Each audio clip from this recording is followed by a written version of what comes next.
Is that on?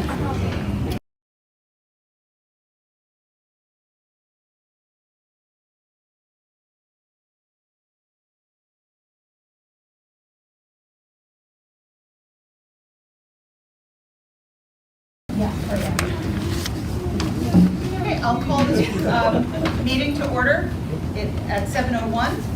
And I guess we'll say the pledge of allegiance and we'll start.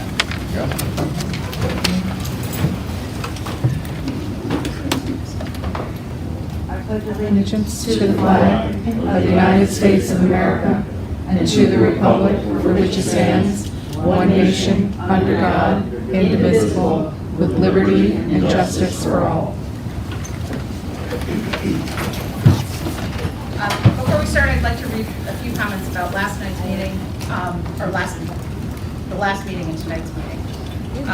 The board understands that the acoustics in this room are not perfect, and the air handling system does create a bit of background noise. We'll try to speak loudly and clearly, but if you think that you might have trouble hearing us, please, there's lots of seats in the front, and that will help. At the last meeting, a significant percentage of the speakers went over the 3 minutes that was allotted to each speaker. This shows disrespect both to the other members of the public as well as this board. This is a public meeting, not a meeting of the public. The board needs to accomplish its business at these meetings. To try to lessen this behavior, I will be calling people out of order when they go over time. I mean, obviously not 2 seconds, but if you're still speaking at 3.5 minutes, it's enough. Please make every effort to abide by the guidelines. They were written to allow people to make their points, share their views, and to have time to accomplish the business of the board listed on the agenda. I will read the guidelines so that you all understand. Before speaking, please state your full name and your town of residence. The amount of time available for each person depends upon the number of people wishing to speak. When you are informed by the timekeeper that your time is up, you will be expected to yield to the next speaker. Speakers will have a minimum of 3 minutes, and in this meeting, a maximum of 3 minutes. We have a number of speakers on the list. Not as many as last time, but still a number. And I also have 2 items to read for people not in attendance. Public input is for receiving comments on items pertaining to this or past agendas. The board will not enter into a dialogue with a commenter. This is not the place for that. Questions or comments from the board will be for clarification purposes only. Public comment will not be used as a time for problem solving or reacting to comments made. The board may briefly respond to a commenter in cases when a response must be given in a timely way for the public's benefit.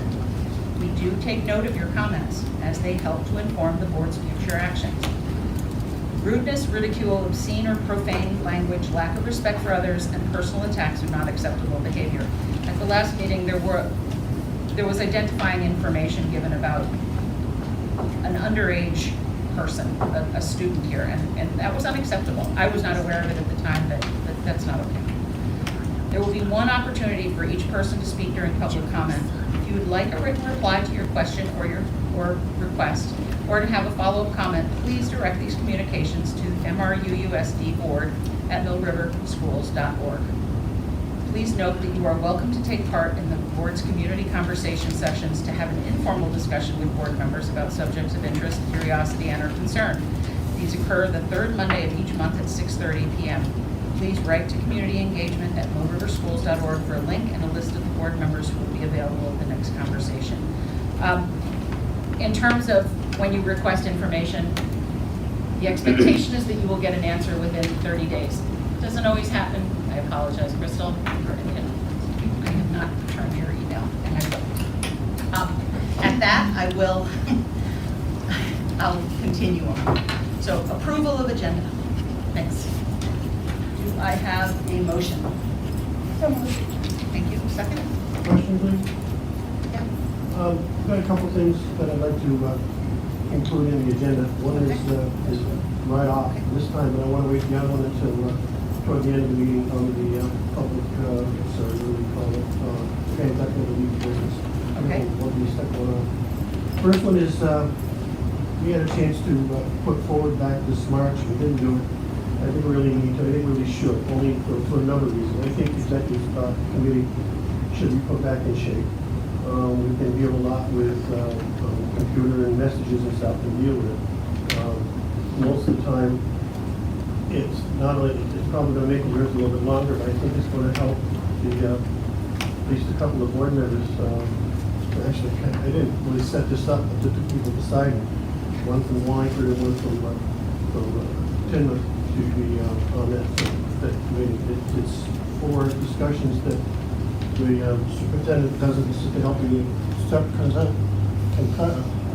conversations that the superintendent needs to have some help in making decisions on. Normally, you would just want to deal with just one person if you had it in a local district. But if he's dealing with this way, all districts are all the same, so there's going to take 4 people to do that. Whether or not they're going to take he's going to take their information, it doesn't matter. It's that if that's there, he can make a decision, saying all the 4 districts involved, number 1, and also number 2, the 2 people beside me can actually learn a little bit more on what's happening in certain things. Being new here, there's a lot of stuff that you've better learn. I think it would be better. Where would you like this conversation added to the agenda, which we're having right this second? This conversation now. You have it? Okay. The other one would be later on. Can we put you in after public comments and announcements? You may. Okay. Madam Chair, I request permission to speak only because what I have to say has to do with the agenda. May I have permission to speak? Of course. Go ahead. Art Peterson, Clarendon. In compliance with Board Policy C1, which gives me the right to add something or for consideration for the agenda, I request that the item board discussion of public input be added to tonight's agenda and to all agendas going forward.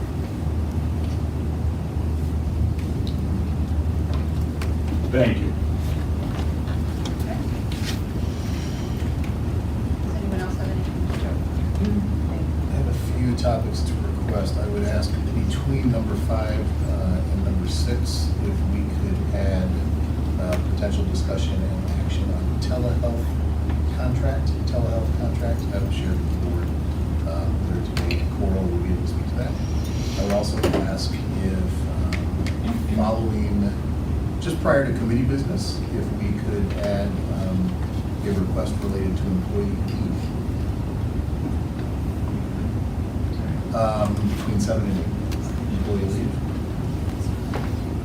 And following that addition, if we could add just a moment for me to share current status on what we know about information from the state about reopening their expectations for the school. So also between 7 and 8.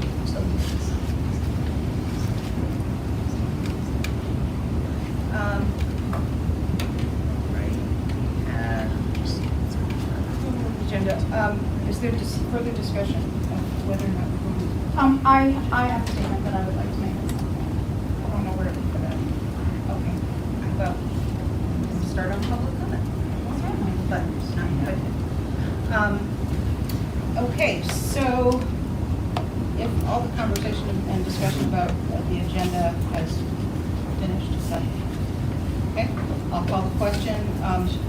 All in favor of approving the agenda as amended? Please say aye. Aye. Okay, any nays? Any abstentions? Okay, how about we move on then to approval of minutes from 7:21? So moved. Thank you. Second? Asha seconded. Is there any changes, Yep. additions? Okay. Go for it. Under public input and announcements, you read a statement, and underneath that statement, it was brought up as both a concern and a reason to table the vote to fly a particular flag at Mill River at the start of school. I made the motion to table the vote. It was not because of E4. It was because I didn't feel we had enough input. We had not allowed enough input from the community, which was sort of reflected in the next meeting. So I just want to make it clear that the reason I voted, I asked to table the vote was because I wanted more public input. Doesn't have anything to do with E4 or anything else. Great. Anything else? Okay, then I'll call the question. All in favor of adopting the minutes as amended by Lynn's comments? Please say aye. Aye. Any nays? Abstentions? I can see everybody's hand. Okay, thank you. Public input and announcements. Liz, I guess you get to lead off. Okay. 3 people emailed me that they were upset that I turned my back on a community member during public comment at our last meeting, July 21st. And I want to publicly acknowledge their opinion. And since my professionalism was questioned, I would like to offer an explanation. I turned my back on a speaker who went 2.5 minutes over their allotted speaking time. This is, in my professional opinion, disrespectful of the board chair's authority, the board, and those in the community who follow the rules. Additionally, I turned my back on a speaker who publicly disparaged a student. This is unacceptable behavior. I will not tolerate anyone in our community who publicly disparages any of our children. Last, I turned my back on a speaker who accused a student of dismissing the Holocaust to elevate her own pain and suffering. This is an egregious claim that is morally reprehensible. Where is the outrage around public disparagement of a student? Where is the public outcry around a horrendous claim that a student minimized genocide? Do we tolerate public disparagement of our students, or just some of our students? In which case, which ones? Do we sit back in silence when egregious claims are made against our children, or only when the egregious claims are made against certain children? And in which case, which ones? If you are more upset with a board member turning their back on someone taking double the public speaking time as everyone else than you are about that person publicly disparaging a child, or of accusing a student of minimizing the Holocaust to elevate their own pain and suffering, I ask you to examine why that might be.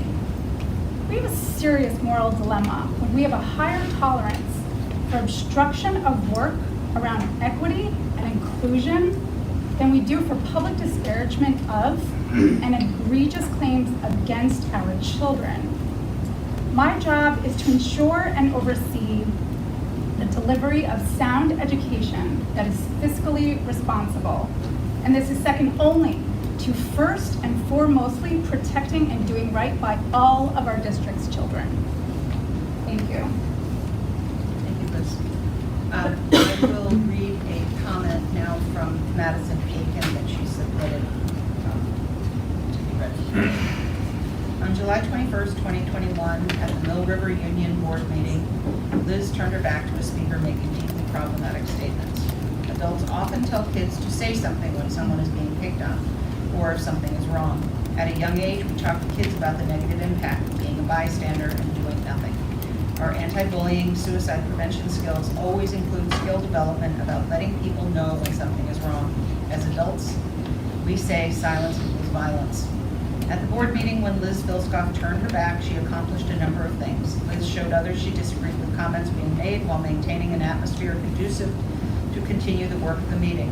She showed she disagreed but did not infringe on the platform being provided to express the speaker's views.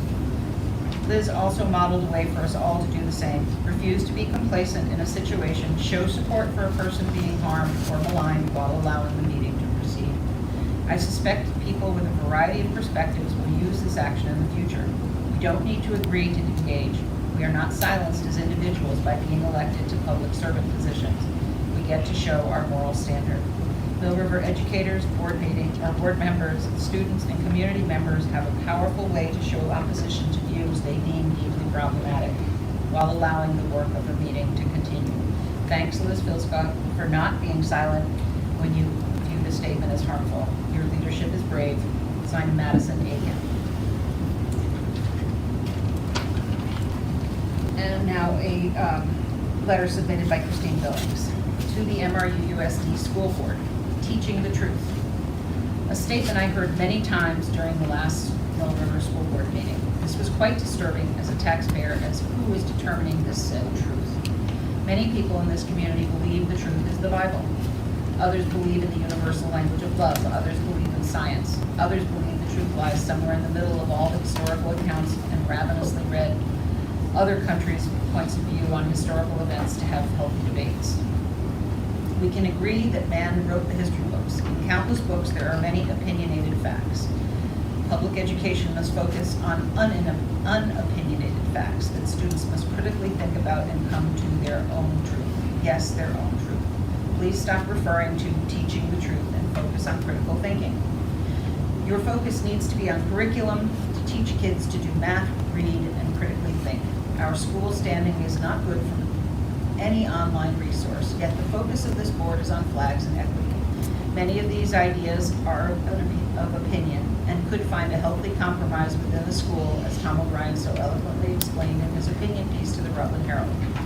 These ideas should be primarily taught within the home, with the school's main focus on the golden rule that spans all successful communities. John McKenna had recommended that the school board read How to Be an Anti-Racist by Ibram Kendi. I would like a show of hands as to who on this school board read this book. I have read it along with my strong recommendation to read Winning the Race by John McWhorter. Please, board, read both books and critically compare and contrast what both authors have to say and which author leads us to bright and successful outcomes of moving people up instead of remaining in the never-ending cycle of division. Again, we also respectfully request that educators please refrain from referring to the students as kiddos. The term kiddo may appear cute and friendly, but is regarded as slightly condescending and belittling way to address a person that shows an authoritative presence. May we propose more empowering terms such as students or learners? Sincerely, Christine Billings, Shrewsbury, Vermont. Okay, thank you to Madison and to Christine for sharing their views. We'll go to the live speakers. Crystal Usher, you are first. I'm actually second, but no one wrote on first. Well, you, okay, you're first of the live speakers. Okay. Crystal Usher, Clarendon, Vermont. I'll start tonight with a couple positive comments, as I feel like my redundancy with my concerns is probably repetitive, to say the least. So on a positive note, my daughter's been working with Miss Jolie Hill this summer, and she's really enjoyed her summer services and has had a very positive experience with her. So I'd like to thank Miss Hill for her professionalism in working with my daughter. I'll also say at the last meeting, I was pleased to meet Kaylin Thompson, our new vice principal. She seemed very excited for the upcoming school year and about working with our children. As a parent, I look forward to interacting with Kaylin this upcoming school year. I have spent the last few days reviewing board agendas, meetings, and minutes from January forward.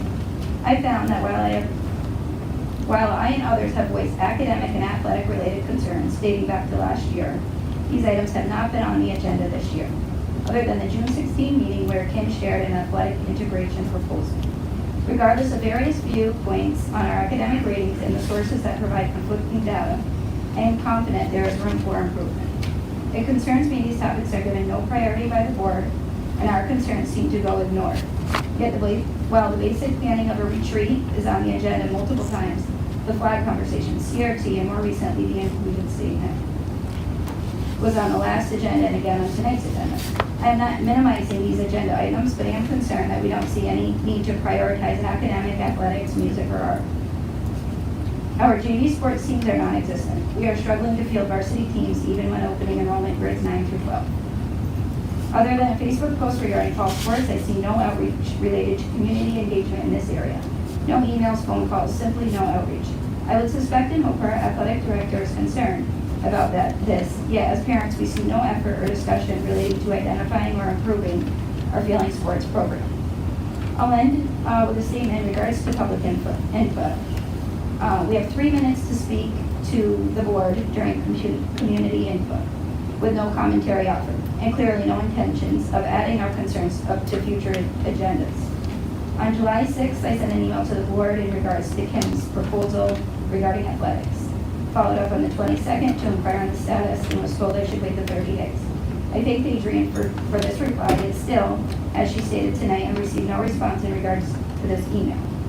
How is the board being transparent to our community when our concerns are going unheard and unaddressed? Setting deadline goals to agenda items will help hold the board accountable to resolve issues in a reasonable time frame, while providing the community some reassurance they are being heard, concerns being discussed, and emails followed up on. The intent of my comments aren't to just speak or email to receive a response. I am really focused and hopeful to see the board take action and improve our schools. Thank you. Thank you, Crystal. Paula? Good evening. I hope to do a better job of speaking at this meeting than I did the last one. My name is Paula Bonazenda from Timoth. I am a taxpayer both in Timoth and Quincy. And I was going to ask a question, not realizing I was supposed to ask a question. So all of my questions will be rhetorical questions. I'm just wondering if after the presentations at the last meeting that perhaps some of the school board members who were in favor of raising the Black Lives Matter flag may have reconsidered the risk assessment, especially to little white children. They are being called white supremacists by Black Lives Matter. These children will be at risk if the Black Lives Matter flag is flown. And there are also the little Jewish children, because as we know, Black Lives Matter is anti-Jewish as well. So I'm just wondering, I just want to put that out there, and perhaps the board can reconsider their vote to raise that flag. I know that some people are opposed to it on the board. I actually don't know who. Just putting that out there. The other thing I just wanted to address was the petition that was presented to the Mill River Union School Board last summer. And it simply asked that we, the public, have an informational meeting in person, hopefully, and that is happening now, perhaps, that we're open, and that the taxpayers, the voters, are allowed to vote on whether or not a Black Lives Matter flag and or Pride flag, I'm not sure what is going on right now with that we have input. We support this school. We are the people, you work for us. I don't know if you realize, you people actually work for the taxpayers and the students and the parents in this community. So I truly do not understand why we cannot have input, but it certainly seems like we do not have input, because as the previous speaker said, I wonder if it's just going in one ear and out the other ear when we speak. And lastly, I wasn't sure I was going to say this, but Art Peterson, his family, and his friends, including myself, have been compared to the Ku Klux Klan. That is the dissension and the nastiness that has occurred because some people on this board just insist on hanging the Black Lives Matter flag because one student asked for it. Thank you. Is that 20 seconds? Okay. Because one student asked for it without input from anyone. And so we're Ku Klux Klan because we want to have a little input? That's absurd. That's really absurd. And that is what has been created by this agenda to put up these flags. Thank you so much. Thank you, Paula. Teresa Jackson? I'm so nervous. I'm Richard Jackson, 11 Fairman, Global Members of Twin Spirit Living. The Black Lives Matter is an organization founded by the faces and is a hate organization. This is not an opinion. It is fact. Please don't raise your voice to the board. To fly this flag at a public school is unacceptable and is insulting. I would recommend anyone that has a child from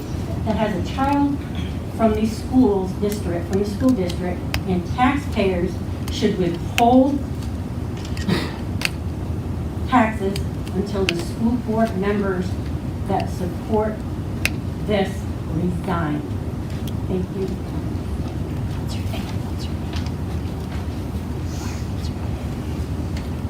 Richard Lee.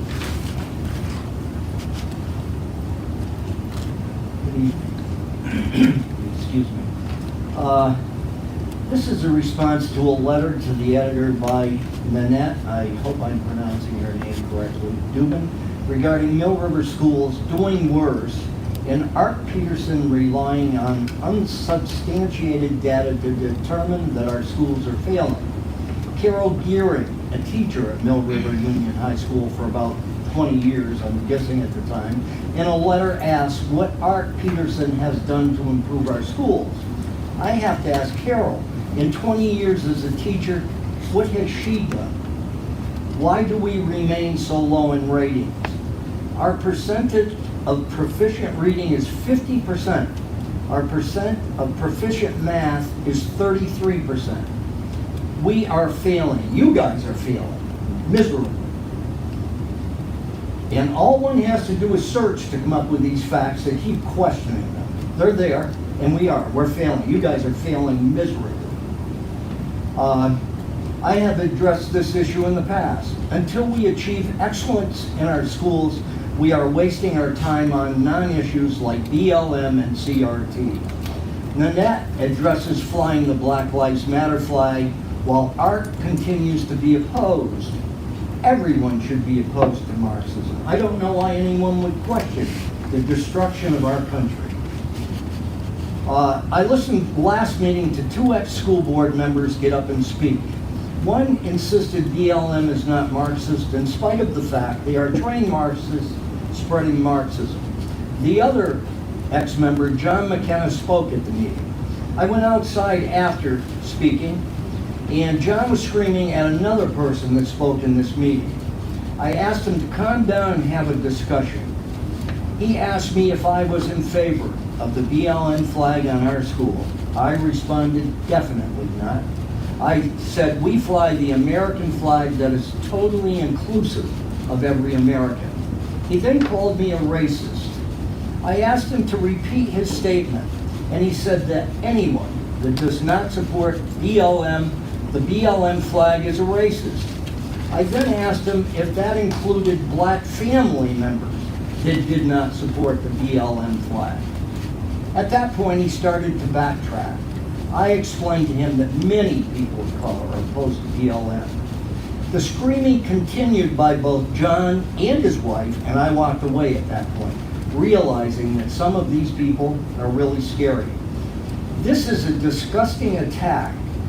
The next day, I became aware of posts on John McKenna's Facebook to Jennifer Philo calling Mr. Peterson and the other speakers of the Rutland area KKK. Really? Really? At this point, I have to agree with Nanette Dublin. There are people angry enough to do damage, but not by Mr. Peterson or his so-called cronies. It is time to stop this attempt to destroy America. Thank you. Thank you, Mr. Lee. Riley Usher. Hi, I'm Riley. I just graduated this year from Mill River. I spoke the last meeting about how the flag is not a topic that is spoken about at school during school hours. And since that meeting, I have spoke to my two little sisters who also go to Mill River, and neither of them have ever heard the conversation about the BLM flag talked about at school.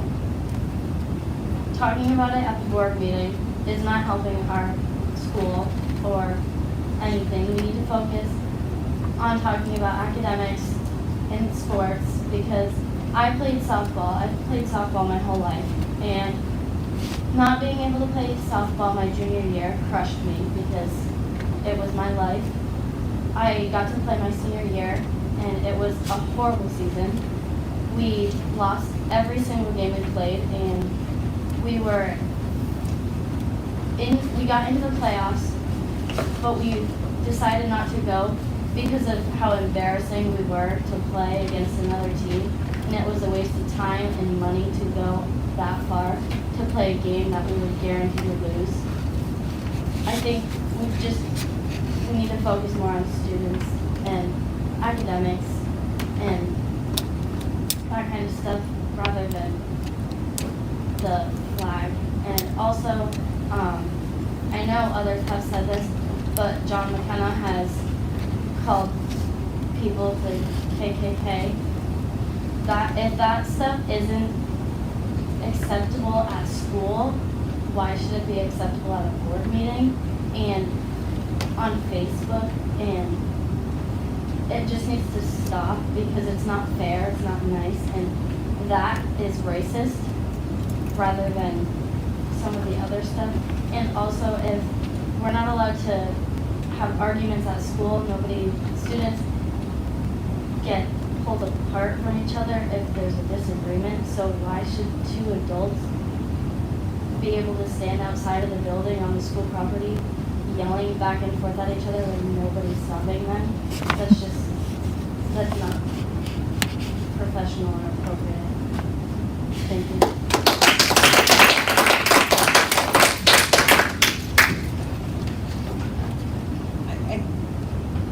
I have to interrupt public comment to state, this board does not have authority over how people act in the parking lot, nor do we have authority over what people put on their Facebook. I don't think that's what she's referring to.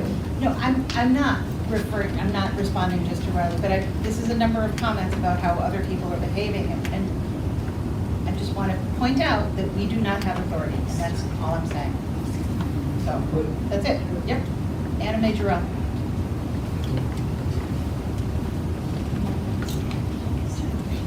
I didn't have time to prepare anything today, so I might be a little disjointed, but first of all, I'll say, telling someone not to raise their voice when you were willing to have someone say, when will my effing life matter, and not a word was said about that is totally ridiculous. And then I'll talk to you, Liz. You were talking about how we're bullying this young lady and how we're being so unfair. What about you calling my husband a white supremacist? I haven't heard a word. I emailed you personally, Where did you see not that comment? on Facebook. Excuse and me, not I am a calling sing- this out of Where order. did you see that There comment? will be no I comments. sent an email and not a single response. Where did you see that comment? On Facebook. Where? On On the a young child's lady's page? Yes, Because on we're the young stalking lady's her? Okay, I'm public adjourning the page. meeting. We're done. Thank you. Liz is being inappropriate. No. Everybody's being We're inappropriate. staying. Is this going to stop? You were Yes, going to be no, respectful. If you No, all no. had dealt with this when I No. contacted you all, it'd be over. Right? Guys, this is not how school board meetings go. Okay, We well, are then you not going to should've have responded back to my and forth emails. between people. You should have responded to my emails. This is not going to be how this Okay, goes. all right, that aside, I will give a good suggestion to you all. My kids will no longer be attending this school. The way my family has been treated, my father is Mark Peterson, and I am so sick of hearing how awful he is. He has been an amazing father, an amazing community member. He's built the whole football program here that's brought in thousands of dollars to this school.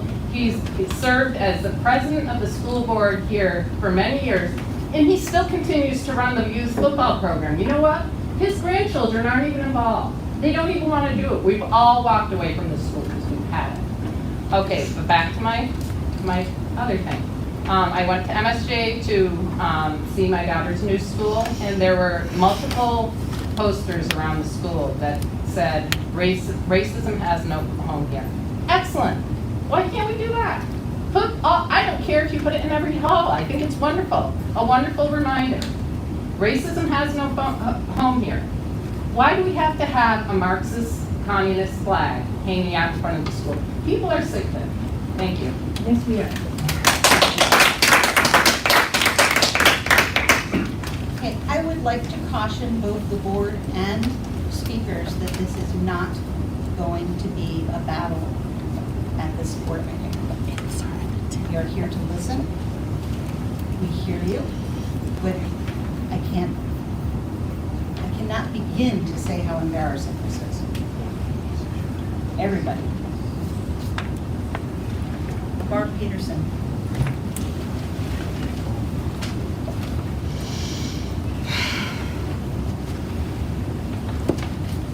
I just feel that if we screamed at the top of our lungs, you would say it was inappropriate, you are not listening to us, we are your boss, we have voted for certain people in here, some that we are proud of, some that we have lost all respect for.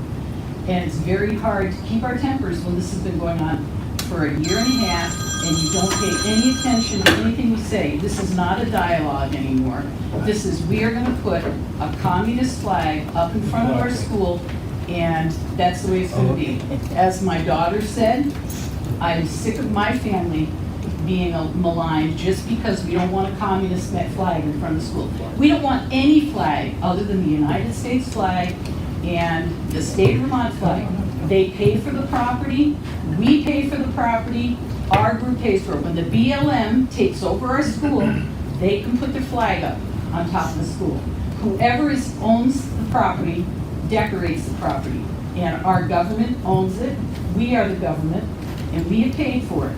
So, what you should be doing is, again, your signs that you want to have over the school that are inclusive are a great idea.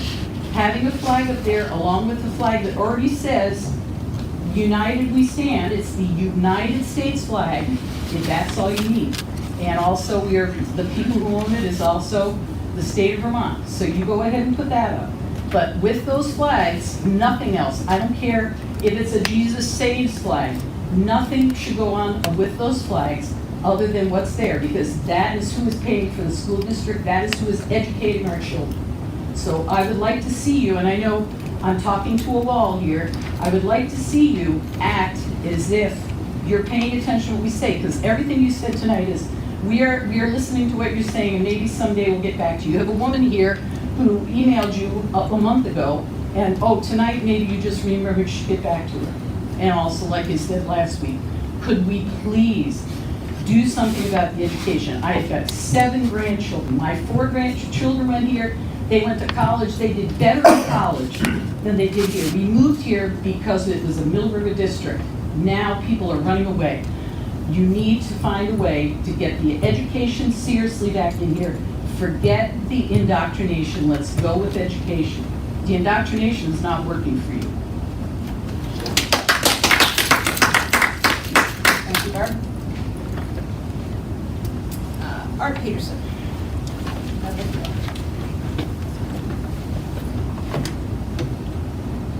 Art Peterson, Clarendon.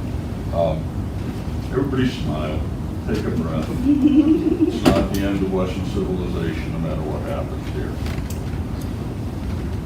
I have a proposal to make to the board. I propose that instead of flying the BLM flag, we should consider, one, designing and constructing a tasteful, non-political, ground-mounted display that depicts unity, diversity, and inclusion in the lawn area adjacent to the flagpole, or someplace within the school. And to place welcoming signs throughout the school, as was mentioned before. MSJ has signs that racism has no home here. Anything like that that shows inclusion would be wonderful within the school. The lawn area where the flagpole sits is a circle with a 50-foot diameter with a pole in the center. There's plenty of room for a permanent display to be constructed. We could have a contest among students and community members for the design and a fundraising effort to pay for it.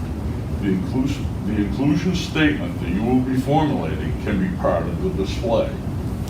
It is important that this display be non-political, no flags. Erecting a display inside the school is also a great idea. Students could design something that is welcoming and inclusive. It is clear that many, if not most, in our district oppose flying a political flag on the school flagpole. If the board's objective is a better, more inclusive, welcoming school system, what better way to show it than a prominent display as one walks into the school? This compromise will allow most who oppose these politically charged flags to remain part of the Middle River community. I ask that the vote taken on June 16th to fly the BLM flag be repealed and a motion made and voted on to study an alternative. And I would just close by saying turning your back on a speaker is disrespectful, rude, and childish, and is beneath the level of a board member. Thank you.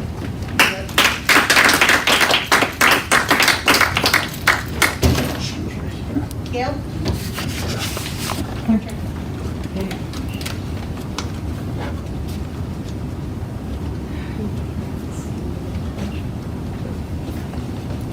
Hello, everyone. I had a list of things that I was going to talk about, but I guess I'll start beginning in May. I made some questions about policy, agenda, people speaking, public input. I still don't see it on the policy committee agenda, although I did speak with BJ last week or the last board meeting, and hopefully it'll be on the new policy committee agenda coming up. I have a couple questions, and I think that we should get, even Adrian agreed that we should maybe update the policy on public input and maybe have it go through all the committees and just be the same for everything. And that was that. But and then we don't hear back. I mean, this was May and now it's August, so that's, we lose trust that you're being heard. And I might also add that we need some microphones in here so people can hear. We've got a drama club. I'm sure they've got microphones. They've got something. Not everybody speaks loudly.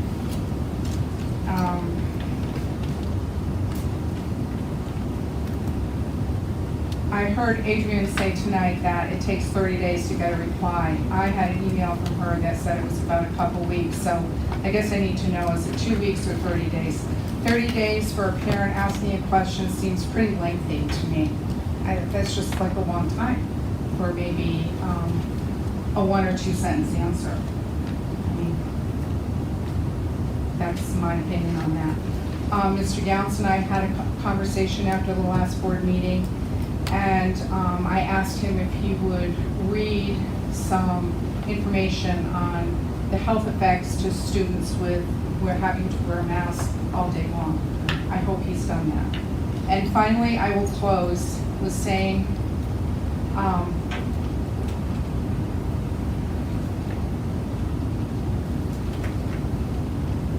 John McKenna was a former board member, and Adrian, I understand what you just said, that you can't be held accountable for other people, especially if they're not a board member. I will say this, he was in cahoots, or not cahoots, but in working with the child that Liz mentioned on Facebook. And she was smart enough, I will say this. Guys, we really can't be talking about students. Okay, you're right, I'm sorry. It's really I'm not sorry, acceptable. but what John McKenna called me is unacceptable. And he rallies these people in here for your behalf. And something needs to be done about it. If he were here tonight, I would be talking to him personally. It needs to stop. Thank you. Is there anyone else that would like to speak? Get your name and your town. You don't have to sign up. Yep, you get it. I'm Barbara O'Brien, and I live in Clarendon. About, well, I don't know, it might have been 6 months ago. I sent, no, it had to be last year because the prior chair was the recipient of a letter that I sent, and also Mr. Yachts. My suggestion in that letter was the fact that even though I thoroughly agreed with, I don't agree with Art Peterson very often, but I did agree with him at that point in time when he said 2 flags, American and the state flag on the flagpole. My suggestion was, why couldn't we bring some flags or a flag, the BLM flag, inside the building, in the lobby,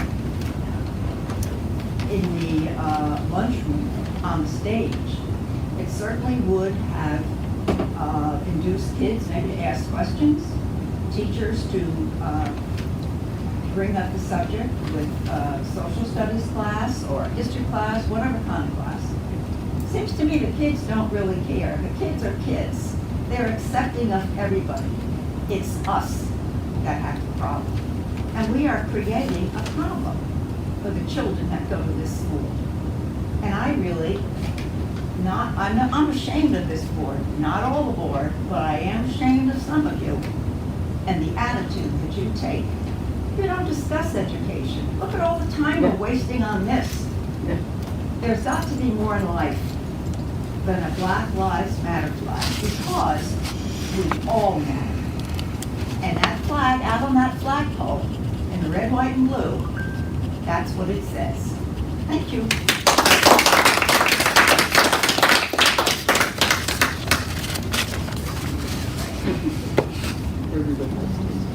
Joe,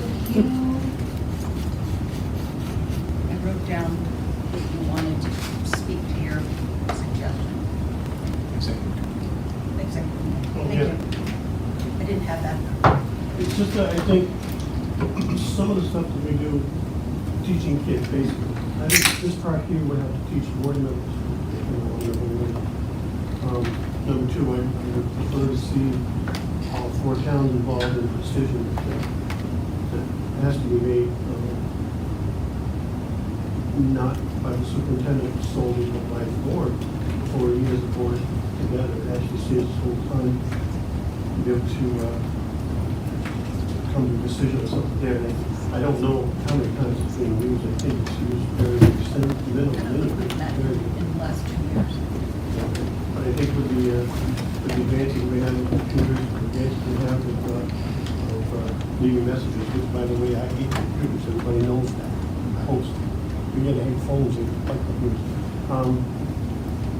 I think we need to open that up, whether it needs to be a vote in the second possibility. But I don't think we could actually do that without, we did it during, we were done it through reorganization. Thinking, again, this is for everybody's question. If you have an executive committee, are you trying to say that it should be used more often?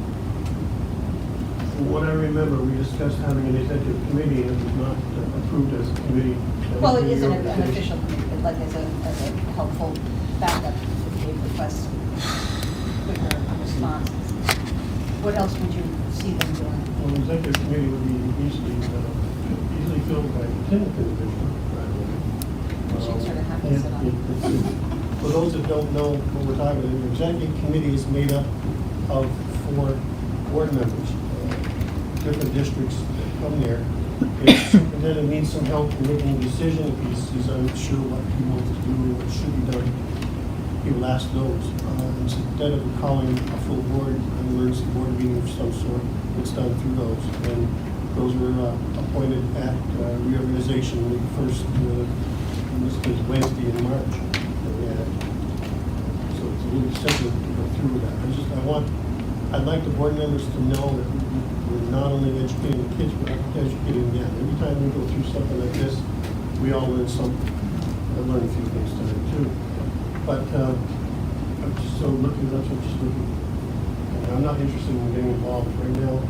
I've got about 30 days off, sort of free time, and then my job and my business was nuts from then until probably the end of May. See that my health is everywhere as well.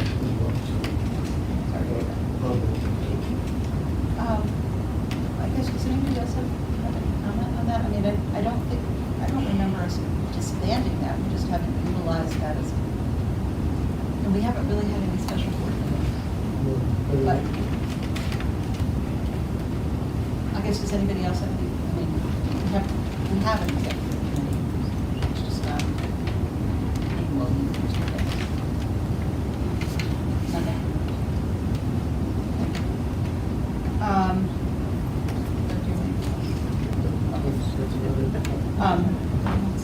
We are moving on to the technology bid. Can I go back? Being a new board member, I have no idea what the executive committee is. You weren't at the, because you, so can I have some clarity? It was exactly what Doug, it was exactly what So Doug it's said. a There's- committee that helps expedite, if needed, expedite for the benefit of if Dave needs a decision. They do not vote. Because I'm really curious. Well, let me just quick say, and then you can, I mean, it really was a quick get-together of people from each town. That was Okay. why there was somebody from each town to give advice. No votes, no nothing, just to give advice with context. Now that Dave said it's- Yeah, I guess just to lay on that, we've utilized executive committee in the past, and utilized a representative from each town. I would reach out to them and say, hey, here's this thing, I'd like your feedback on this, and usually that would result in a discussion.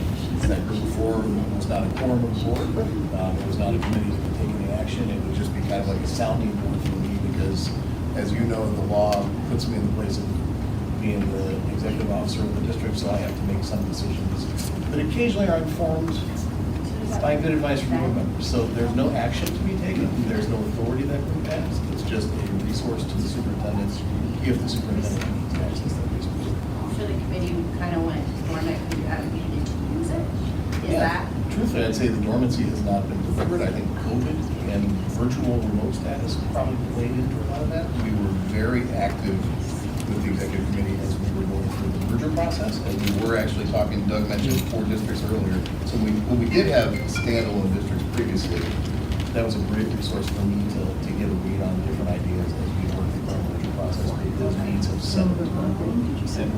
And if I can, the board chair was one person who was on that committee from, in this case, would have been Shrewsbury. So there And then, wouldn't be then, another- then there Right. was one from Wallingford, Tammy was the one. Clarendon and Tiverton. Okay. So there was a representative from each town. And again, the board chair was one of the representatives. Okay. And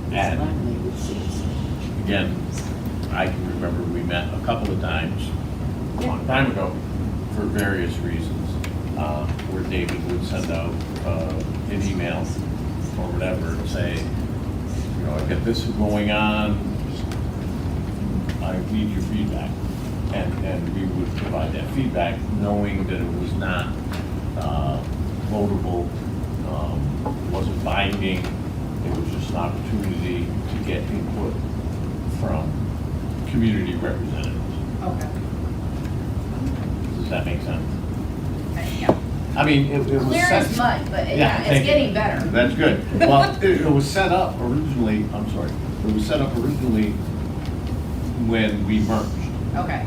to provide the, sort of like, we actually had advisory committees back in the day, where, that represented each of the schools.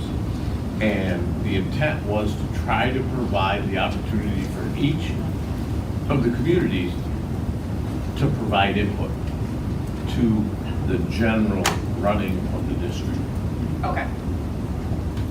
If I could ask a question.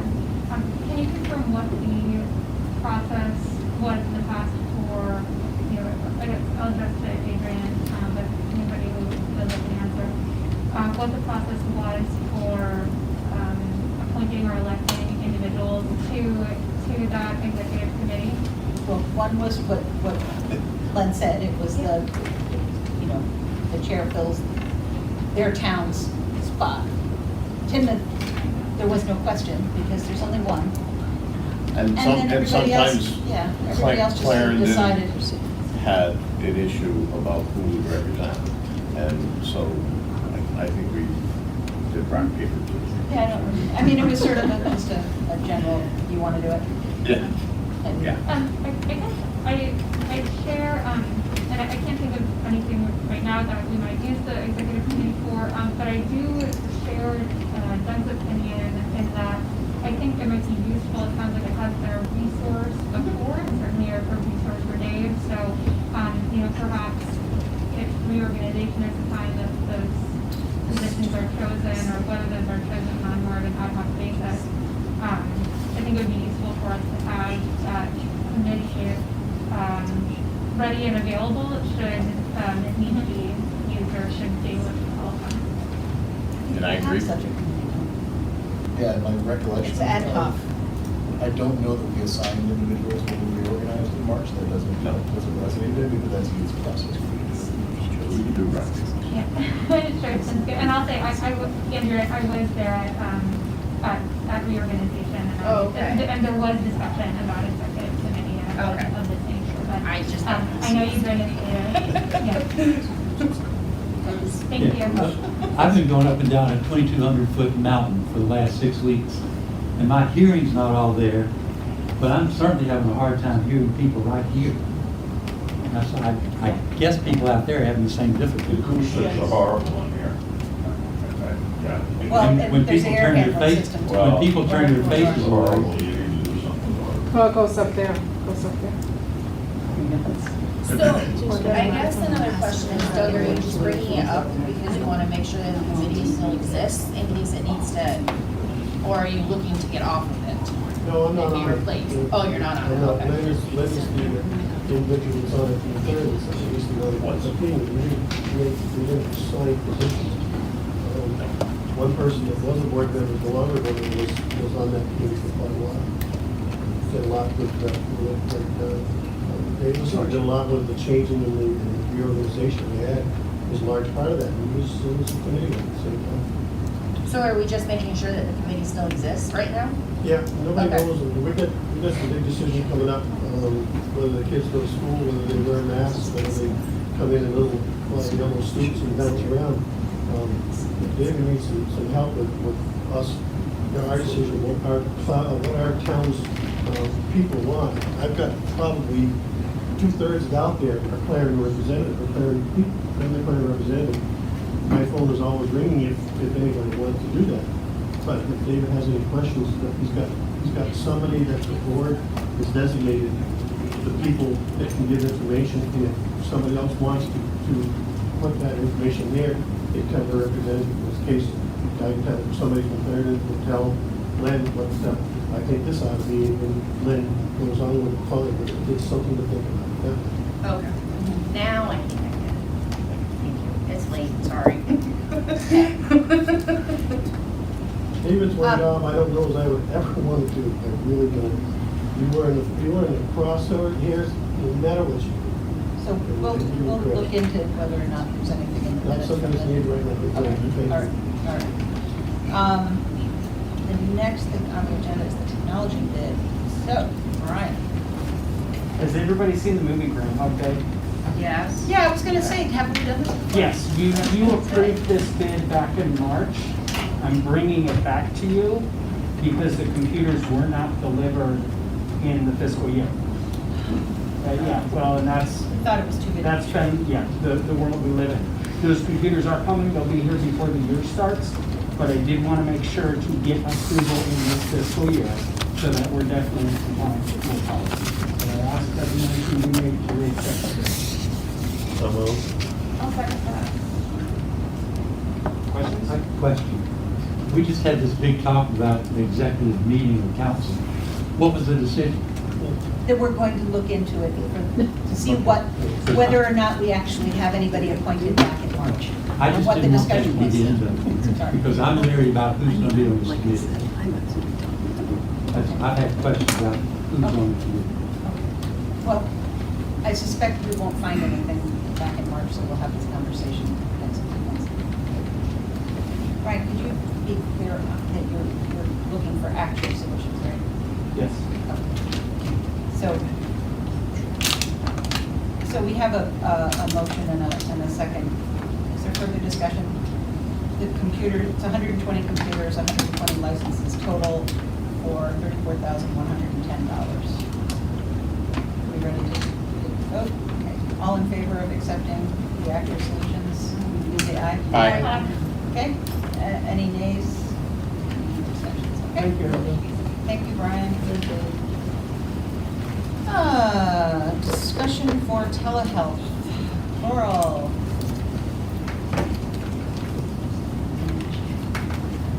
Hi, everyone. I was asked to get a slot on your agenda this evening because I do need to have this board take some action with regard to the execution of a telehealth contract. the meeting before last, so that was your July 21st meeting, I believe, I had submitted some information to this board regarding a critical staffing shortage in special education for the upcoming school year. And in those documents, I did submit to you what my proposal was for getting ahead of that shortage. So just long story short, I did engage in the the follow-up work that needed to be done to get a solution to this problem. So this evening, I want to let you know that I did collaborate with 3 potential telehealth vendors. Those companies were VocoVision, Presence Learning, and Teleteacher. VocoVision is a company that quickly rose to the top as being the one who will undoubtedly be an excellent fit for our district for the coming year. They're extremely responsive to our needs. Their credentials are fabulous. They've been in business for decades, and they were very quickly able to come to me with an excellent candidate who will be able to provide telehealth special education services, which will serve Wallingford Elementary School. So we were able to sort of rein this shortage in such a way that with the provision of one telehealth provider at Wallingford, we feel like we will be adequately squared away to get through the school year. So I'm pretty pleased about that. So this evening, Ann emailed to you a draft of the VocoVision contract so that you could put your eyes on it and get a look at what it says. It's a pretty comprehensive document. I found no issues with it all and also had our attorney review it, and nothing rose out as concern. I'm not going to be able to provide the name of the candidate publicly who will be providing the services, but the candidate is appropriately licensed and will serve our school full-time at 37 and a half hours a week. And VocoVision, we will then pay them on an hourly basis for actual hours worked, which is the way that you want this to go, believe me. So I did provide the draft contract. I asked them just to correct one little thing, but I would like to get a motion from this board to authorize me to enter into this contract for the school year so that we can get these students served the way they need to be. We'll take questions if there are any as well. Give us a little information on what and how they're providing their services. Sure. So telehealth has become pretty synonymous with remote or virtual. The way that this works is that our students, whoever they will essentially be getting their special education services remotely in a one-to-one situation. So they will go into a room and they'll work with a provider who is on the screen. And that provider is a licensed special educator in another state. This one happens to be from the state of Florida. But that provider ultimately takes over all of that child's special education instruction, which is under my supervision. And they sort of function like an employee of the district from there on out. It's just that they're virtual instead of in person. And that's how it works. And so we'll have a schedule of when this provider will see our students. This provider will come to meetings with parents just like an actual in-person employee would do, but it's on the screen. That's how this works. It does. So actually, believe it or not, we have some experience in this realm. A couple of years ago, we were short 2 speech-language pathologists, and we contracted with a company called Presence Learning. Believe it or not, the quality of the services was quite good. I was surprised. That was my first experience using a telehealth provider. And it actually worked very, very well. We had some other administrative issues around billing inconsistencies and things like that weren't so helpful, but the quality of the service was actually very good. The other thing that happens with this company is that they will actually provide our school with what they call a workstation. And so that station is about a $2,000 package of equipment. It comes with a microphone, a headset, any attachments that student is going to need to participate in the instruction. And that really gets rid of a lot of the kinks, like, oh, I can't hear what they're saying, or the internet dropped out, or the screen went black, or whatever. And they maintain the cost of that station and any repairs that happen to it, and when we're done with it, we ship it back. So that is is a pretty good deal in and of itself, because that prevents us from having to tie up our tech folks doing all the infrastructure work. Yeah, I do support this, but I'd love to hear it a few months down the line, provided we do approve it. I would like to hear some feedback on how it's working a few months down the line. This is perking my interest. Okay. Yeah, we can absolutely do that. We can't provide so much in the line of student data because of what it is, but we can definitely talk about like a demonstration yeah, or something absolutely. like that. And Sure. Just some feedback on how it's going would be great. And the other thing with this company is they have their own platform, which they gave me access to preview, which was kind of interesting. That's not something that we had with the last company that we used a few years back, but we're able to actually log in and see what kind of instruction they deliver and what the materials are. So the cool thing is that all of it was able to be vetted by us, which I kind of, from a control perspective, I kind of like to have that sense of control, because then I know what my students are getting. So we can absolutely do that, BJ. Did you mention to this person that I think the state of Vermont, or am I right, the state of Vermont will pay people to, or what is it? Won't the state of Vermont pay people like $10,000 to move here or something? Unfortunately, I could go to jail for trying to recruit that person. That's in the contract. So Oh. I'm not allowed to recruit them for Gotcha. 5 years past their date of service. So, but yes. You can always buy them one, but. They don't want us swooping up their people. How are these people going to interact with the rest, with other staff? Because I know our special educators now do a lot in trying to help classroom teachers, providing help. So what happens is, as part of their platform, there's a digital system, and so what'll happen is that anyone that's on a particular student's team will have a portal that they will all log into that's secure and encrypted or whatever. And they will be able to share data, swap notes, sort of like an email almost, but they'll be able to swap.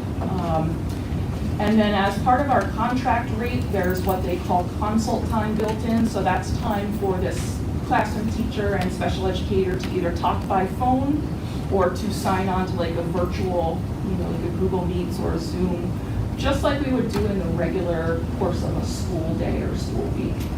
So.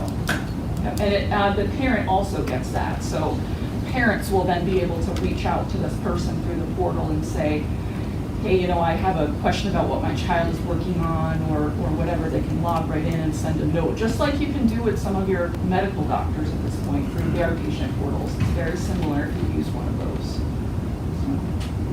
Does this person send the progress, like student progress to the parents? Or does that go through you? That is both this person and me. I will be the person that's sending it out ultimately and sort of overseeing it, making sure that the I's are dotted and the T's are crossed. But the actual teacher who's working remotely with the student will be in charge of collecting data and marking that child's progress and saying to me, hey, I think we should switch this or try that or whatever. Okay, yeah.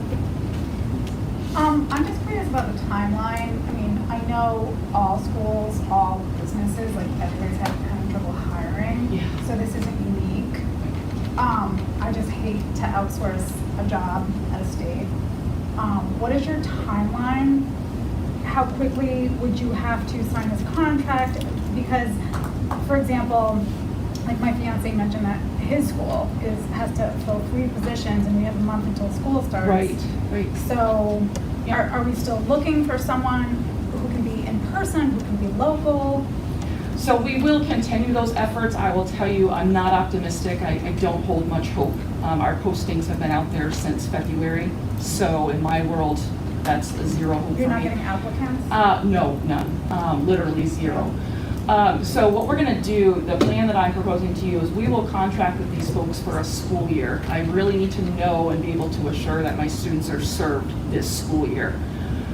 If it happened to be, which it won't, but if it happened to pass it in December or January, this really great local person came along, then I could ask for, a release from this contract. We would pay a fee, but I could be released from it. But I like the assurance of knowing that my students are served for the year, no matter what. So we opted to run the contract just for the length of the year. Yeah. Anybody else? How would you like I am looking for the board to entertain a motion to authorize me to enter into a service contract with Voco Vision for the duration of the school year. Someone like to make that So motion? moved. Is there any further discussion? Okay, I'll call the question. Do we have a cost? I do. $74 per hour for a direct rate of service, and for an indirect rate of service, that rate drops down to $55 an hour. What is the fee to get out of the contract? It's If we happen to $3,000. find the miracle, okay. $3,000. Mr. Levioso? So what are we looking at the assumed cost for the year? So you're looking at roughly $3,000 a week, so this is about a $100,000 a year contract, which does not, is not inclusive of benefits, so that's just service delivered. Which is going to be somewhat similar to somebody who has a master's It would degree be, and yeah. experience and takes insurance and all sorts of other things. Pretty comparable. That's not out of line. This is in lieu of a position. It is in lieu of an actual in-person position. Yep, this is what we need to be able to operate this year. Okay, Yep. I'll call the question. We'll be voting, who's in favor of signing, of allowing Coral to sign this contract for us? Ayes, thank you. I'm sorry, I didn't do that one. Any nays? I think everybody raise your hand. Okay, no abstentions. Thank you, Coral. Thank you, everyone. Thanks, Coral.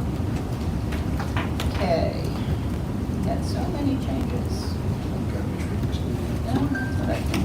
Okay, we do need to reschedule the retreat again.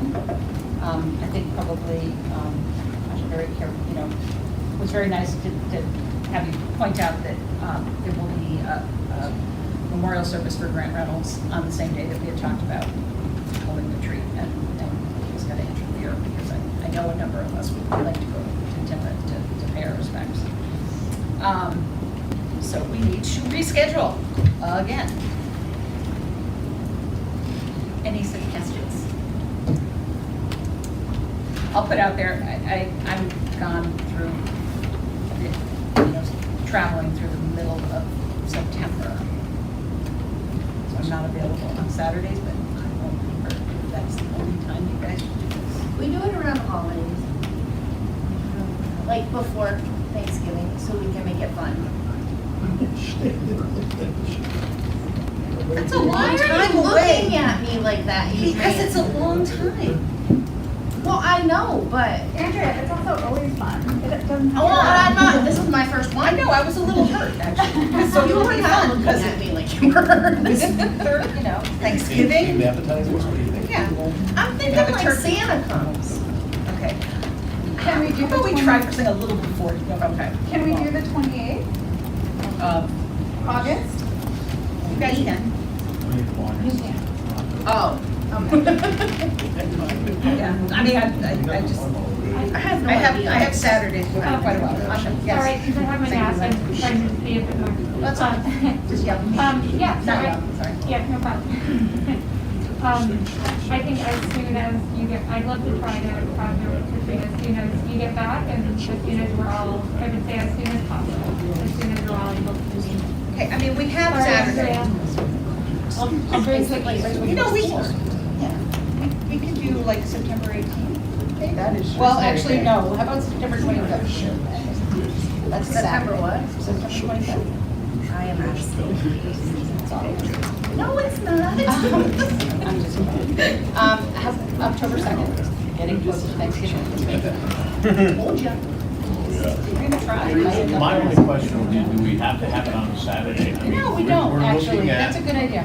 We're looking at setting the goals Yep. and responsibilities moving forward for this board.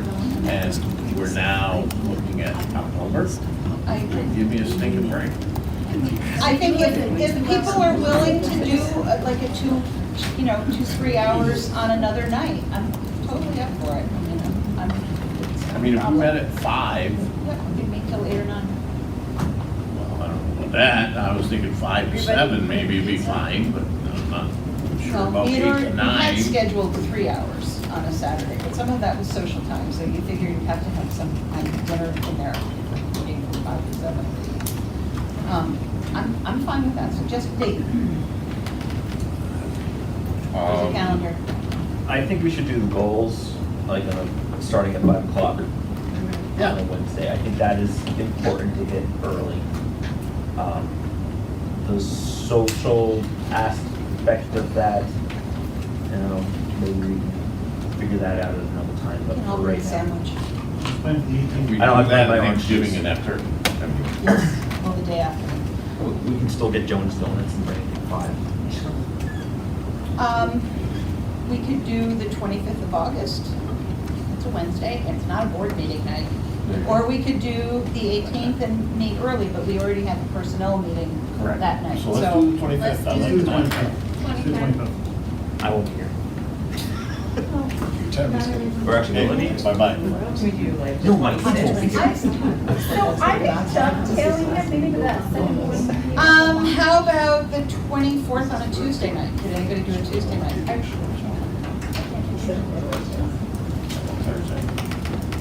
That's the 26th. Then we have a training. We've got finance on the 23rd. Could. How about Monday, the 23rd after finance? 4:30 to 5:30. And it might even be till 5. It might even be till 5. Let's do that. Let's do that. So the 23rd, August 23rd. At what Turkey time? sandwich. 5:30. I have a question.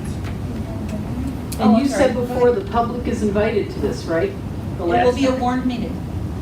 So yes. Yes. Okay, so the public can come for the social part? Well, I don't know if anyone's going to Bring share a a sandwich, turkey but sandwich. you might get a sandwich out of it, I don't know. Bologna. Okay. Yes, you can. Bologna. If you bring Yeah. sandwiches, we'll eat them. Oh, good. Oh, good. I don't make the sandwich. What was that? You can make cookies. Cookies, maybe. She always burns There you them. go. I know, I always burn cookies. Okay. So the 23rd, after the finance meeting, we'll go to lose confidence. How's that? Okay? All right. Format, I'm not quite sure what we meant by format. We're talking about goals, so I think we're good. Okay. Statement of inclusion concept. Not sure what that means, or we My recollection last time. We bagged it 'cause we were looked also at some tired. options. Andrea had asked if we could just bring it up to have some quick discussion on whether we wanted that to be a part of the retreat conversation or whether that's a different board conversation. How do y'all feel? I mean, My we can- opinion would be part of the retreat. I agree. Me too. Okay. Agree to that. All right. Should be a quick conversation. Okay. All right. Okay, 1, 6, and 7. We have, Dave, you have an employee leave brunch. Yes, so I have a request from employee Colleen Lewis, under the terms of the master agreement, requesting unpaid extended leave from December 1st, 2021 to January 2nd, 2022. And so I'd just like to ask that with motion to approve that unpaid extended leave. So that month. Okay, any discussion? I'll call the question. All in favor of extending, sorry, what's her name? Colleen Lewis. Colleen Lewis? Colleen Lewis? Colleen. Lewis's leave through the end, I suppose, of the January, of the Christmas break. Please say aye. Aye. Any nays? Abstentions? Okay, so that was unanimous. Committee business. Yeah, go ahead. Oh, that was reopening, I'm sorry, I missed it, yep. So I just want to give the board an update with what we currently know about status for the opening of the school year, which is iffy, and it's not a ton, but we're expecting more information. Governor held a press conference yesterday where, in really general terms, he shared the expectation that he is recommending that all schools open the school year with everyone wearing masks. This is related to the Delta variant piece. There was talk about a 10-day window of time during which schools would be asked to gather information on immunization status for students who are eligible to have been immunized. At the moment, that's individuals 12 and up. The younger students are not even eligible for that. And there is talk about once a school environment hits that 80% threshold that the governor has been pointing to, that would be a time where mask wearing would not be required any longer. There are a lot of questions with that. You can imagine when those types of statements get made, or for anyone who was watching the press conference, there are a lot of what about this, what about that types of questions. The field was expecting written guidance from the Agency of Education to come today. I have not yet seen that guidance via email. My superintendent's colleagues and I have a meeting with Dan French tomorrow to get a sense on what the Agency of Education is seeing that guidance looking like. I expect to forecast a few things, but the next few weeks will be interesting in terms of what type of clarity we get or do not get around what the expectations will be for masks or any other remediation efforts. The interesting distinction between a year ago and now is we're no longer in the state of emergency. So obviously under the state of emergency, the governor and state agencies had authority to direct things. Now those directions take more the form of recommendations or strong recommendations. And that's complex for the field to sort out because there are politics built into recommendations and figuring out how to navigate that. My assurance to you is a number of things. One, I'm in contact with colleagues throughout the state as well as folks at the agency to try to get a read on what's going on where and what the lay of the land is. Two, as those things develop, I'll let you know as soon as possible. And obviously our employees want to know what the deal will be and our families want to know what the deal will be. So my communication will be as quick and as thorough as it can be as soon as I have something tangible. I would have loved to put something out today, but we're just not there. I would be pretending if I had facts to share. So happy to open up to any questions at this point in time. I would encourage you to utilize us for input or that executive committee once we find out who's on that. As much as possible, as representatives of the community. Yeah, BJ, my thinking at the moment, again, let's contrast last year to this year. So last year, under the emergency order, boards had the ability to delegate that decision-making to the superintendent entirely, and that's what our board did, and I think that was effective. And that worked, and I appreciated that. Without the state of emergency, there's this interesting dynamic around where that authority fully lies, and nobody's really sure yet where that lies. Obviously, in local control dynamics, the board does have some say in that. My intention would be to gather information, figure out what our internal team thinks is the wisest and most reasonable approach that complies with the requirements that we're given from the state. And then I'd like to bring that to our full board and say, hey folks, here's what we're looking at, here's what we're thinking. I'd like your feedback on that. In my ideal version, we would see board consensus on whatever the approach is going to be, because an undivided board is better than a divided board. So we'd be seeking consensus like, yeah, this makes sense, and then proceed from there. But every step of the way, I'll make sure you're informed and in the loop and help. I wouldn't mind being a few extra emails. So. Anybody else? Well, I mean, I'm urging caution, and I was still trying to figure out, is there an interest in making sure that we have the executive committee available today for these conversations? Is the board not interested in doing that? Oh, yeah. Oh. When they do that, it's fine, but it's not something that we're using, here. Be a more private thing when board meetings are being held at one time. This was designed. Well, but that's what I was saying, if you wanted input before you came to the next board meeting, this advice. Yeah. Maybe just.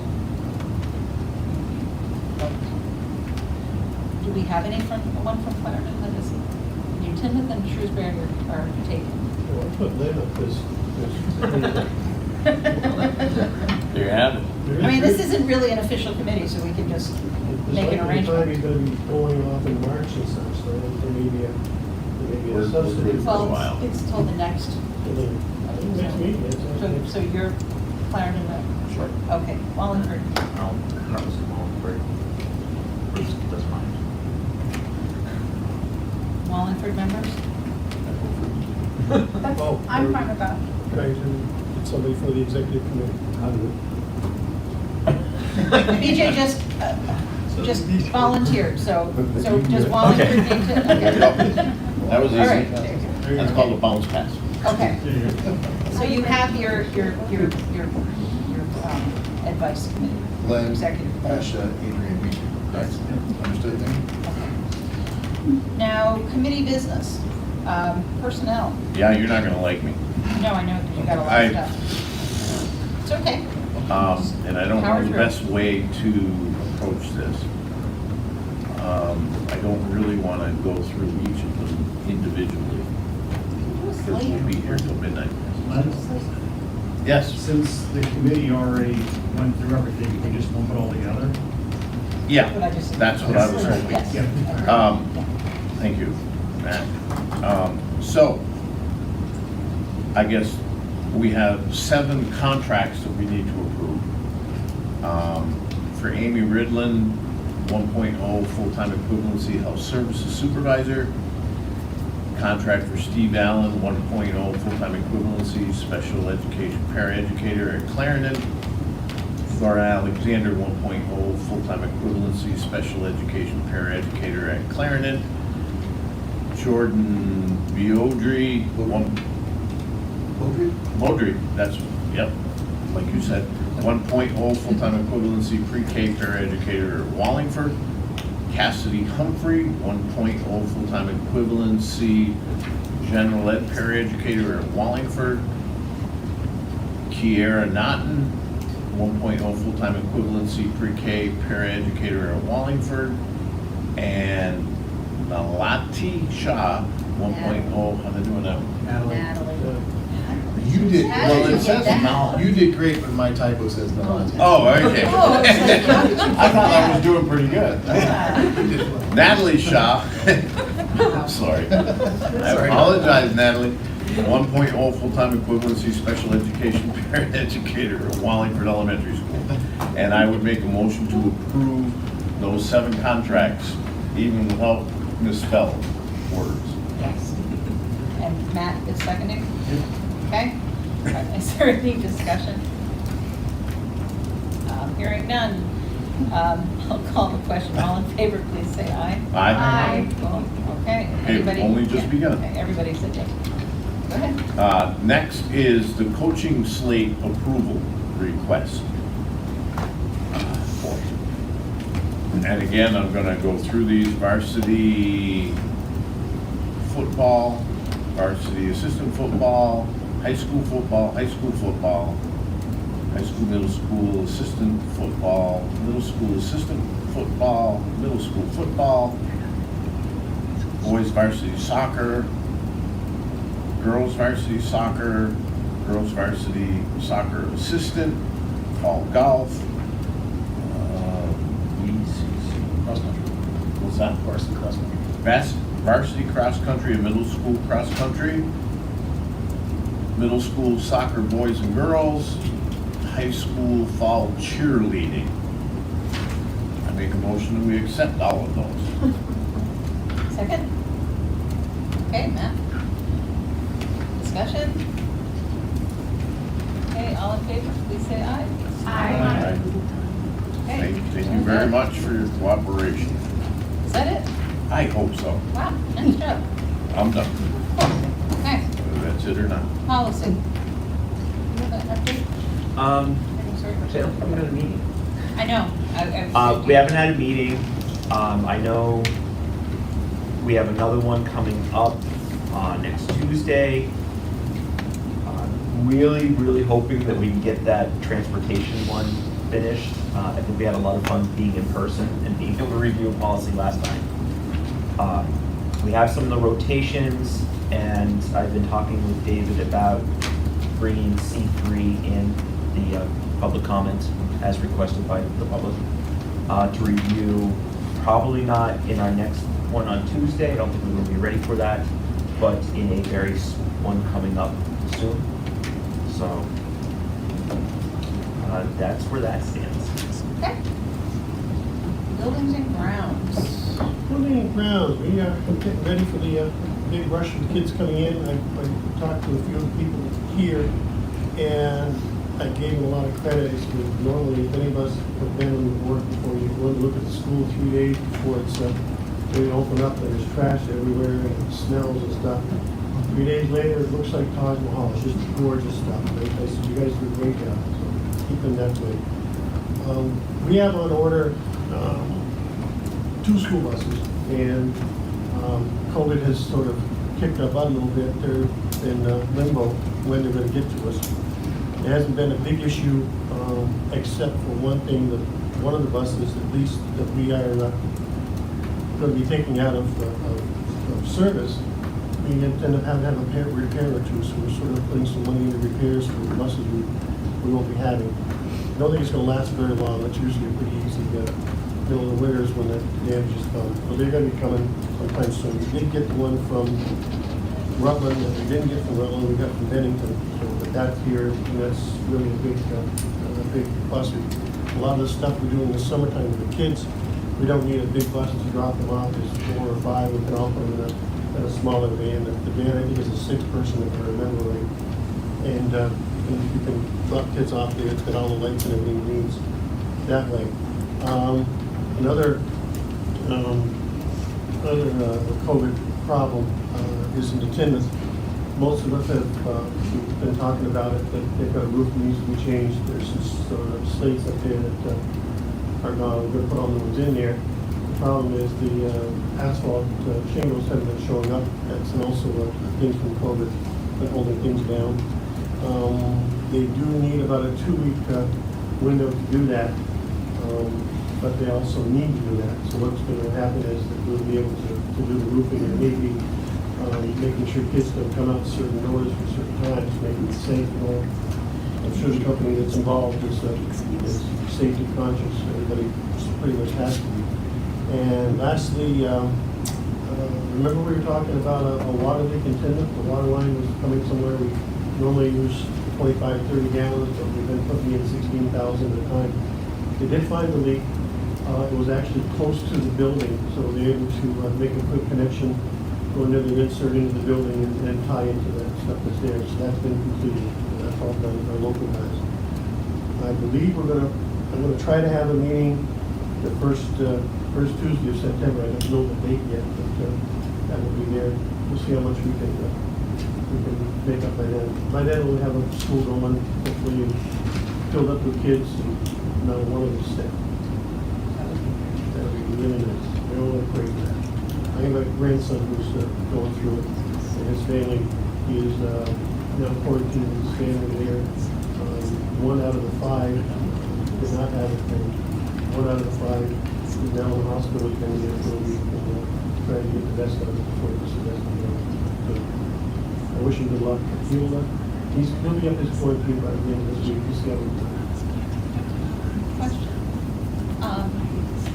Roofing personnel, normally all those kind of things get done during summer. How do we handle personnel that are on site if we don't know? And you'll hear me deferring to Gary. Yep. Gary, can you talk about during the school year contractor accountability, background check, and all that? Yeah, we actually have contractors all year long in our buildings, in one way, shape, or form or another. We do require, when we have COVID restrictions, that they follow. Can you come up so that they record it, so that people hear your answer? Yeah, we have contractors in our buildings all year long, and we do require that they follow whatever restrictions we have for COVID requirements. All of our contractors have to go through background checks. They have to come in and sign into the buildings. We don't allow them into the building unless we know they're coming, and we tend to try to notify all the principals that somebody is going to be in the building. Whenever I can, I escort them to the buildings. I mean, these guys are going to obviously be there for a while. Yeah, a couple weeks, and they're working outside in this case about the Timothy project. It's a roofing project, so they'll be outside. They have very little need inside. They have a porta potty, that kind of thing. That's their responsibility, correct? Okay. They're not going to. Okay, thank you. Sorry. Just being cautious. Anything else, though? Okay. Anybody else have questions?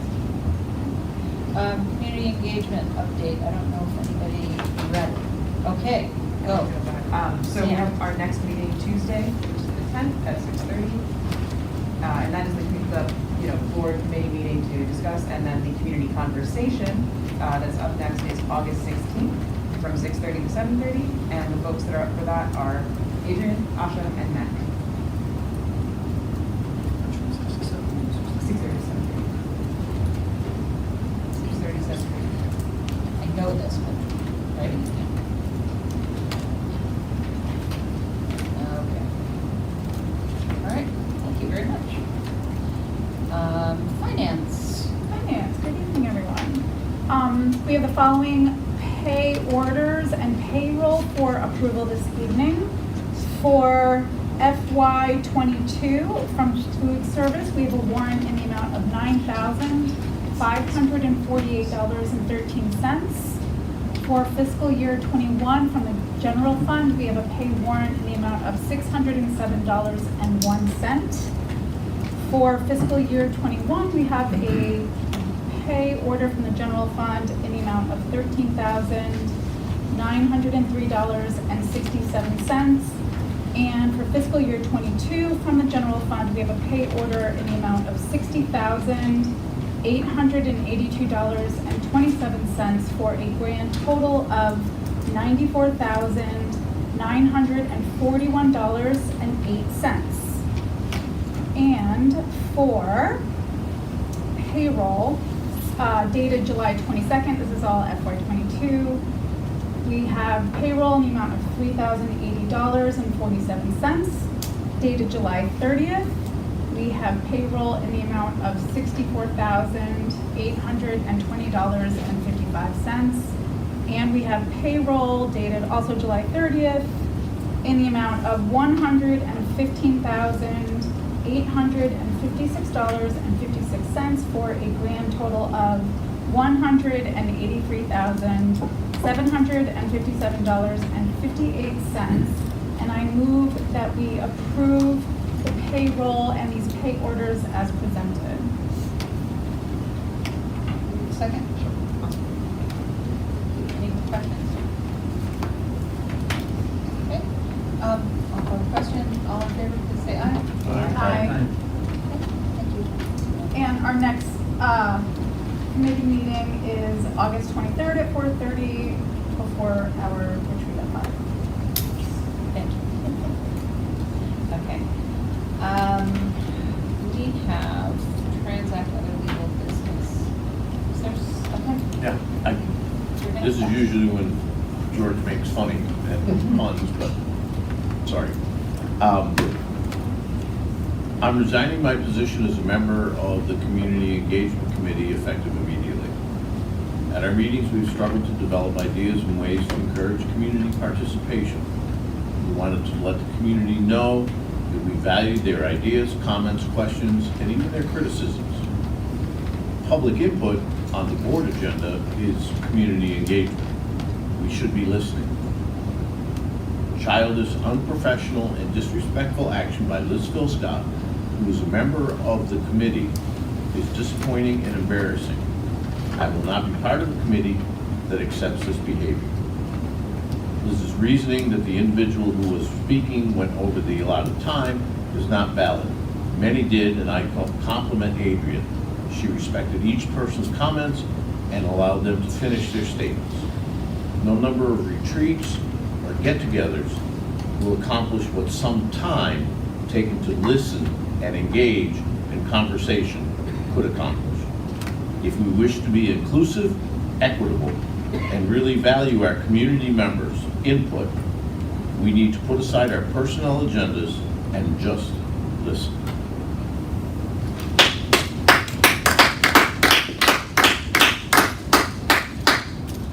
Thank you. Does anybody else have any other legal business? Okay, we'll go. Did you have something? Yeah, I think what I'm gonna do, That's why I looked at it. that's a little iffy. I think what I want to talk to you about it, 'cause I got an idea that I can actually talk to you and then what I want to have to do will be done with the safety. Okay, so no. Yeah. Agenda.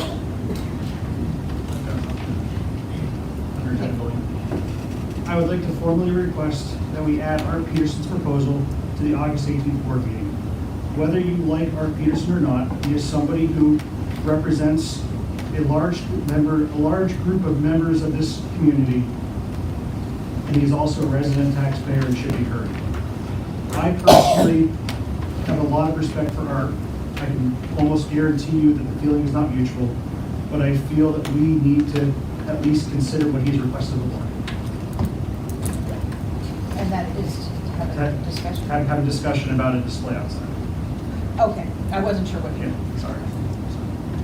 So just to add to the. Yeah, add to the board meeting on the 18th, I feel that we should take up his proposal and talk about Of it. the, Yeah, of the, I would also, and the fundraising of it there. Everything that he proposed, I feel that we should be added. He's a resident and a taxpayer of this community. He represents a significant number of people in all the district towns, and I feel like we owe it to them to let them be heard.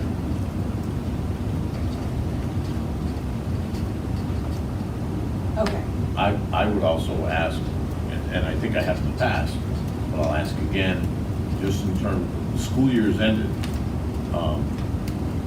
Just looking, you know, I'm not trying to point fingers, but I would like to know what the test results have been from last year, what the retention, if that's a thing that happens anymore, I don't know.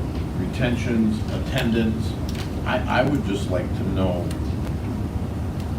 how do we do?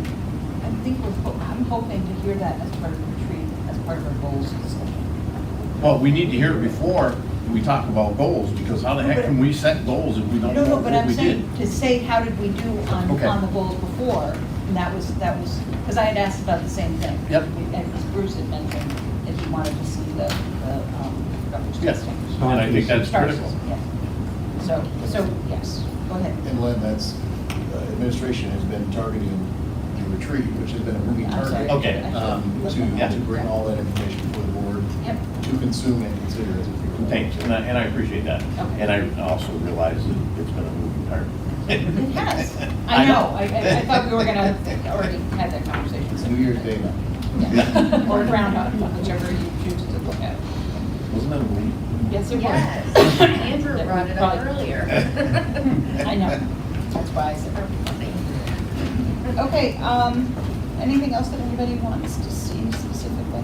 Can we, I'm not gonna be here next meeting, but I would really like it to be discussed about the public input part of and the board. I think I said it. And I was hoping that we were gonna have that conversation. Are we gonna have that conversation? During the committee meeting, it's on the agenda.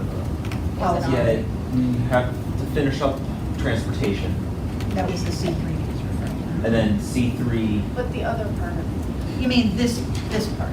the statement, Right. that's read. Right. I'm hoping that when we start talking about the policy around C3, the policy, we can also come up with some standard dialogue that is supposed to go on each of the committee agendas and make one to standardize all that. So I have another question in regards to community. If we send out the agenda for our next board meeting, Right.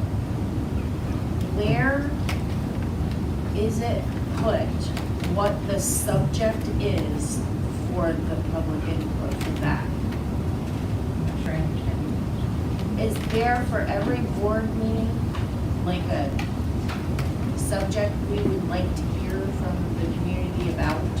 I mean, public comment has, in the past, has never been structured, so structured. Okay. It's just what people want to say. Or want to say? Restricted. Right. I mean, it's unrestricted. Says it. Okay. You're right. Okay. No, and I think, I was hoping that that would be part of the policy, is where we're addressing all of it. Yeah. And, you know, the entire thing, just because it's become a topic of conversation. Amongst Yeah, us because and I everybody. haven't sort of been much more For tonight, or for during that? just reflecting on the, oh, never mind. And Okay. as, I know we're gonna be discussing it, like I said, not the next meeting, so I think we have to finish the transportation. Hopefully the following one, send it to me so I can make sure I include it as part of that. Okay. At the very least. David? You know, just thinking about that next policy meeting, I suspect the transportation will wrap up relatively quickly. Okay. It might make sense to get it on the agenda. I'm If you don't have willing time, to, if you can think always we're get it ready, on. yeah. I think get it on, and that way you can start the conversation and tease out all, Mr. Peterson's comments, Andrew's thoughts, Glenn's comments, like, you can get it Okay, all so there we'll and start chewing we'll on it. start chewing on it, and I'm adding that now, so thank you, Google Docs. So can I just, like, I know in the beginning, in the input, we are trying as a board to move past what has happened. And I'm not, because I don't want to, we are trying to move past. So our policy committee and all of our other committees are trying to reflect on to everything that's going to be better for the children. Policies, personnel, everything. And I think that for me, it's very hard to sit here and listen to the flag being brought up because school starts in 3 weeks, 2 weeks. And we are working a lot behind the scenes, behind the board, this meeting, and you're all able to see the community, all able to see the committee meetings and stuff. And I just want to say that it was very frustrating last board meeting to hear a lot of what was going on. And then to have it brought up again, because I feel that from now forward, we need to reflect on our students. Our students need to be our priorities, our staff needs to be our priorities, and our kids need to be in education. I, being a parent, single parent who had to go through pandemic education, and work full-time, and also be a board member, know the frustration of a lot of the community members that are out there. Was very hard. It was a hard year last year. And we are working hard to not have it so hard for our children and our students and our employees, that this coming year not be that much of a struggle as it was. And I'm sorry, Adrian, for doing this. I am so frustrated that because of flag, we don't need to discuss it anymore. I feel like now it's okay, and I wasn't here before this, when it was discussed. But I'm here now and I'm feeling like, why don't we move on? We need to talk about our kids. We need to talk about our students. We need to talk about filling the position that Coral has and has had posted since February, so that we're not doing telehealth. Why are people not applying?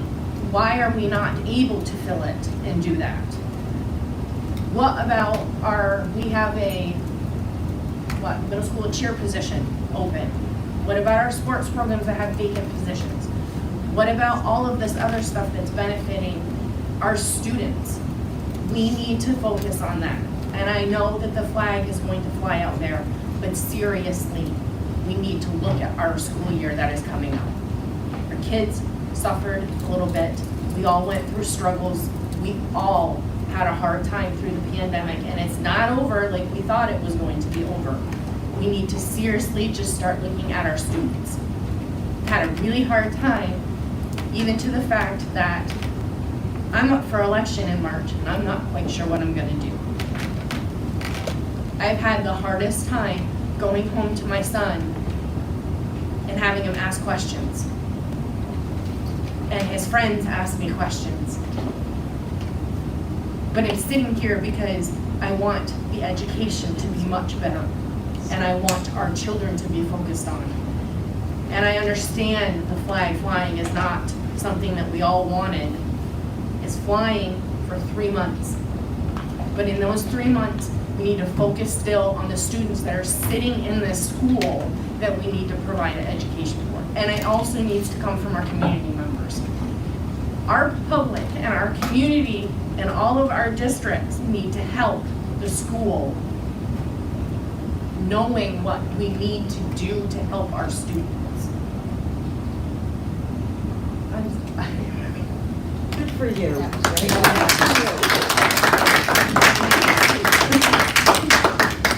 Thank you, Angela. That was well said. We appreciate it.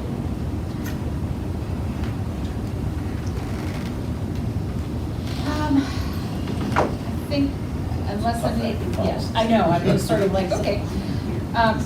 Unless we have an executive session required, we've gone through agenda building, then I will entertain a motion to adjourn. Yeah? Okay, I consensus, thank you very much. Good night, everybody. Thank you for attending. I know it doesn't seem like we listened, but you are listening. But you know what?